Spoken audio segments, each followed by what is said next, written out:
مولانا رومی رحمت اللہ علیہ بازار سے گزر رہے تھے۔ مولانا صاحب کے سامنے کریانے کی دکان تھی۔ ایک درمیانی عمر کی خاتون دکان پر کھڑی تھی اور دکاندار وارفتگی کے عالم میں اس خاتون کو دیکھ رہا تھا۔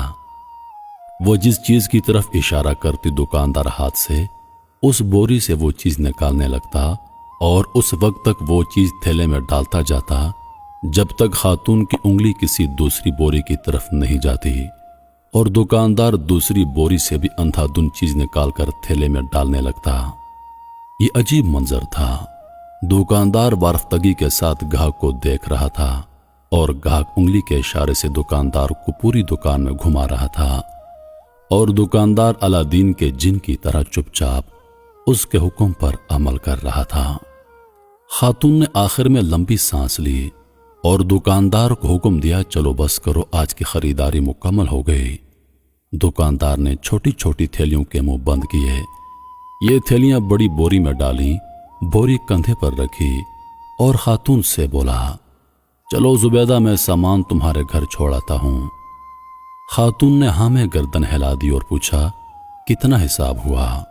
دکاندار نے جواب دیا، زبیدہ، عشق میں حساب نہیں ہوتا۔ خاتون نے غصے سے اس کی طرف دیکھا، واپس مڑی اور گھر کی طرف چل پڑی۔ دکاندار بھی بوری اٹھا کر چپ چاپ اس کے پیچھے پیچھے چل پڑا۔ مولانا صاحب یہ منظر دیکھ رہے تھے۔ دکاندار خاتون کے ساتھ چلا گیا تو مولانا صاحب دکان کے تھڑے پر بیٹھ گئے اور شاگرد گلی میں کھڑے ہو گئے۔ دکاندار تھوڑی دیر کے بعد واپس آ گیا۔ مولانا صاحب نے دکاندار کو قریب بلایا اور پوچھا، یہ خاتون کون تھی؟ دکاندار نے ادب سے ہاتھ چومے اور بولا، جناب، یہ فلاں امیر خاندان کی نوکرانی ہے۔ مولانا صاحب نے پوچھا، تم نے اس سے بغیر تولے سامان باندھ دیا، پھر اس سے رقم بھی نہیں لی، کیوں؟ دکاندار نے عرض کیا، مولانا صاحب، میں اس کا عاشق ہوں، اور انسان جب کسی کے عشق میں مبتلا ہوتا ہے تو پھر اس کے صاف حساب نہیں کر سکتا۔ دکاندار کی یہ بات سیدھی مولانا صاحب کے دل پر لگی۔ وہ چکرائے، بے ہوش ہو کر گر پڑے۔ شاگرد دوڑے، مولانا صاحب کو اٹھایا، ان کے چہرے پر عرق گلاب چھڑکا، ان کی ہتھیلیاں اور پاؤں رگڑے۔ مولانا صاحب نے بڑی مشکل سے آنکھیں کھولی۔ دکاندار گھبرایا ہوا تھا۔ وہ مولانا صاحب پر جھکا اور ادب سے عرض کیا، جناب، اگر مجھ سے غلطی ہو گئی ہو تو میں معافی چاہتا ہوں۔ مولانا صاحب نے فرمایا، تم میرے محسن ہو، میرے مرشد ہو، کیونکہ تم نے آج مجھے زندگی میں عشق کا سب سے بڑا سبق دے دیا۔ دکاندار نے حیرت سے پوچھا، جناب وہ کیسے؟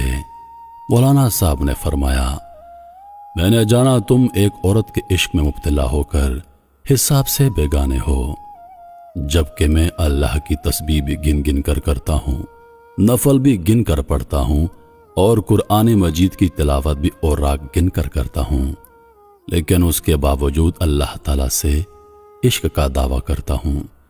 تم کتنے سچے اور میں کس قدر جھوٹا عاشق ہوں۔ مولانا صاحب وہاں سے اٹھے، اپنی درگاہ پر واپس آئے اور اپنے استاد حضرت شمس تبریز رحمت اللہ علیہ کے ساتھ مل کر عشق کے 40 اصول لکھے۔ وہ عشق کے 40 اصول کون سے ہیں؟ آئیے ملاحظہ کرتے ہیں۔ عشق کے 40 اصول۔ پہلا، اللہ کی نشانیاں کائنات کی ہر شے میں موجود ہیں۔ اللہ کی ذات کسی ایک جگہ محدود نہیں، اسے ڈھونڈنا ہو تو کسی کامل عاشق کے دل میں تلاش کرو۔ حقیقی ایمان دل کی پاکیزگی سے مشروط ہے۔ نفرت اور غرور دل کے ایسے داغ ہیں جنہیں دنیا کا پاک ترین پانی بھی صاف نہیں کر سکتا۔ لباس کی پاکیزگی کے لیے پانی اور دل کی پاکیزگی کے لیے محبت ضروری ہے۔ ہر گزرتا لمحہ جنت اور دوزخ کا فیصلہ کرتا ہے، سو ان دونوں کی فکر چھوڑ کر اپنے عمل کی طرف توجہ دو۔ انسان اور اللہ کے درمیان کوئی چیز حائل نہیں، بس یقین کی قوت پیدا کرو۔ لوگوں کا دل دکھا کر اللہ کی خوشنودی کی طلب کم عقلی ہے۔ دل اور دماغ کے راستے جدا ہیں۔ دل ہمیشہ سچائی کے راستے کی نشاندہی کرتا ہے۔ گناہ اور بدی کے مقابلے کے لیے دل کا کہا مانو اور اسی کو راہبر بناؤ۔ ماضی صرف ایک یاد ہے اور مستقبل ایک سراب ہے۔ آج میں جینا سیکھو، وہی زندگی ہے۔ تم اگر یہ چاہتے ہو کہ تمہارا ایمان چٹان کی طرح مضبوط ہو جائے تو دل کو موم کی طرح پگھلنے پر مجبور کر دو۔ محبت کی تلاش ہمیں تبدیل کر کے رکھ دیتی ہے۔ راہ عشق میں ایسا کوئی مسافر نہیں گزرا جسے اس راہ نے کچھ نہ کچھ پختگی عطا نہ کی ہو۔ جس لمحے تم محبت کی تلاش کا سفر شروع کرتے ہو، تمہارا ظاہر اور باطن تبدیلی کے عمل سے گزرنا شروع ہو جاتا ہے۔ آسمان پر شاید اتنے ستارے نہ ہوں جتنے دنیا میں جھوٹے اور ناقص شیوخ پائے جاتے ہیں۔ تم کبھی بھی کسی سچے مرشد کو کسی ایسے مرشد سے مت ملانا جو نفس کا پجاری ہو اور اپنی ذات کا اسیر ہو۔ ایک سچا مرشد کبھی بھی تمہیں اپنی ذات کا اسیر بنانے کی کوشش نہیں کرے گا اور نہ ہی اپنے نفس کے لیے تم سے تابعداری اور تعریف و توصیف کا تقاضا کرے گا۔ زندگی میں جو بھی تبدیلی تمہارے راستے میں آئے، اس کے استقبال کے لیے تیار رہو۔ اس کی مزاحمت مت کرو، بلکہ زندگی کو اس بات کا موقع دو کہ تم میں سے گزر کر اپنا راستہ بنا سکے۔ اس بات کی فکر مت کرو کہ زندگی میں نشیب و فراز آ رہے ہیں۔ تمہیں کیا پتا کہ آنے والی تبدیلی تمہارے حق میں بہتر ہے یا موجودہ حالت بہتر ہے۔ ہر انسان ایک تشنہ تکمیل فن پارا ہے، جس کی تکمیل کے لیے خود ہر انسان کے ساتھ داخلی اور خارجی طور پر مصروف کار ہے۔ یہ ایک مسلسل عمل ہے۔ خدا ہم میں سے ہر ایک کے ساتھ انفرادی سطح پر معاملہ کرتا ہے، کیونکہ انسانیت ایک بے حد لطیف اور نفیس مصوری کا شاہکار ہے۔ ایک بلند و برتر ذات اور ہر طرح کے نقص سے پاک خدا سے محبت کرنا بظاہر تو آسان سی بات معلوم ہوتی ہے، لیکن اس سے کہیں زیادہ مشکل بات یہ ہے کہ انسان اپنے ابنائے جن سے محبت کرے، جن میں ہر طرح کی کمزوریاں اور خامیاں پائی جاتی ہیں۔ اصل ناپاکی تو اندر کی ناپاکی ہے، باقی سب تو آسانی سے دھل جاتا ہے۔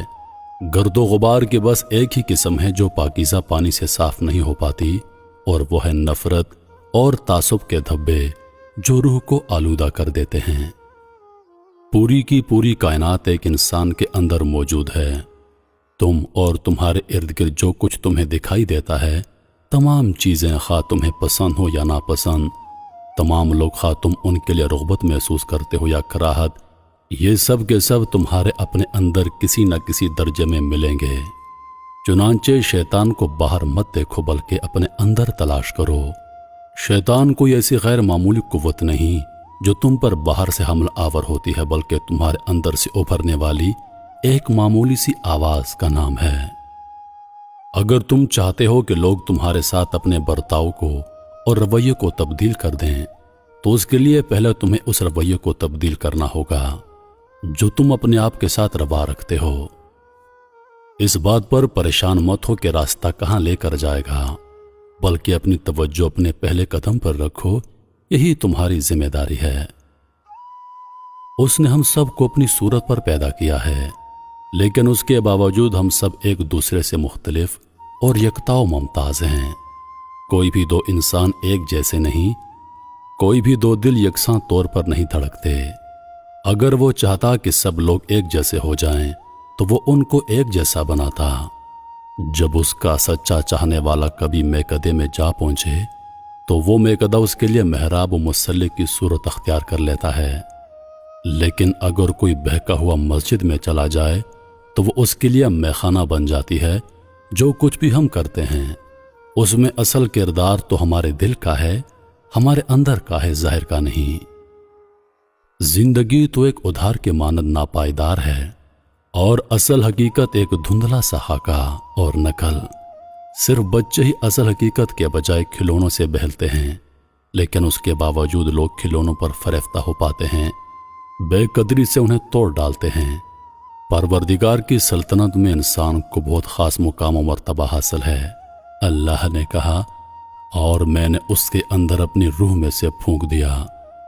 ہم میں سے ہر ایک کو اس قابلیت کے ساتھ پیدا کیا گیا ہے کہ وہ اس کا خلیفہ بن سکے۔ اپنے آپ سے پوچھو، کیا تمہارے اعمال اس کے خلیفہ جیسے ہیں؟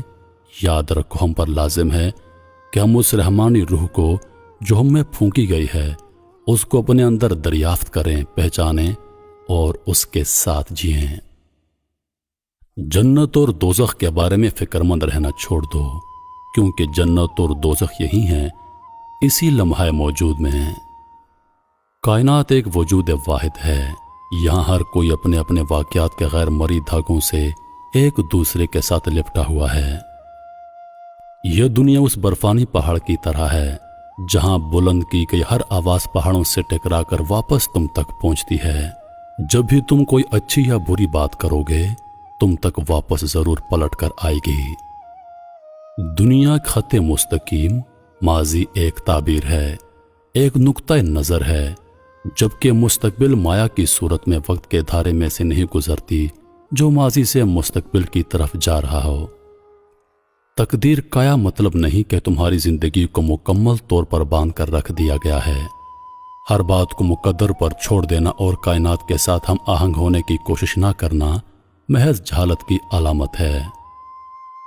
سچا صوفی ایسا فرد ہے اگر اس پر کوئی ناحق تہمت لگائی جائے اور ہر طرف سے اس پر ملامت کی بوچھاڑ ہو تب بھی وہ صبر کے ساتھ یہ سب جھیلتا ہے اور تنقید کرنے والوں کے خلاف ایک لفظ منہ سے نہیں نکالتا۔ اگر تم اپنا ایمان مضبوط کرنا چاہتے ہو تو اس کے لیے تمہیں اپنے اندر کی سختی کو دور کرنا ہوگا۔ چٹان کی طرح مضبوط ایمان کے لیے کسی پرندے کے پروں سے بھی زیادہ نرم دل درکار ہے۔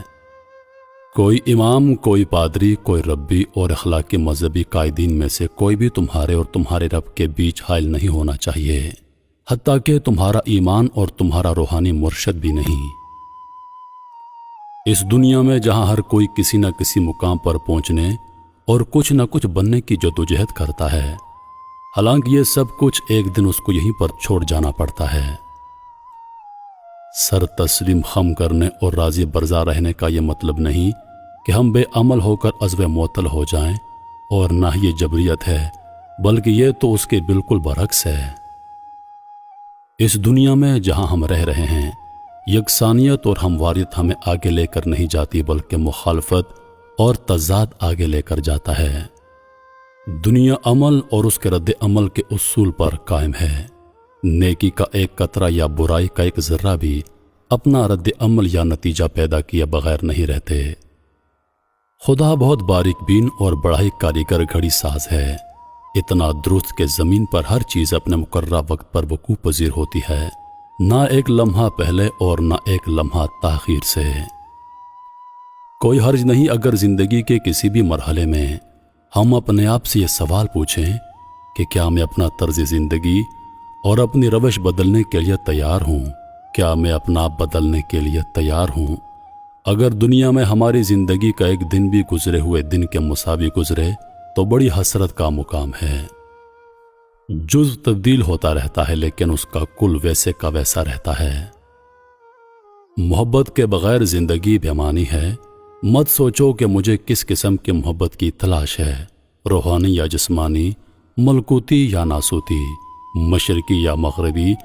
محبت کی یہ تقسیم مزید تقسیم پیدا کرتی ہے۔ محبت کا کوئی عنوان نہیں ہوتا، نہ ہی کوئی مخصوص تعریف، یہ تو ایک سادہ اور خالص چیز ہے بس۔ محبت آب حیات بھی ہے اور آتش روح بھی ہے۔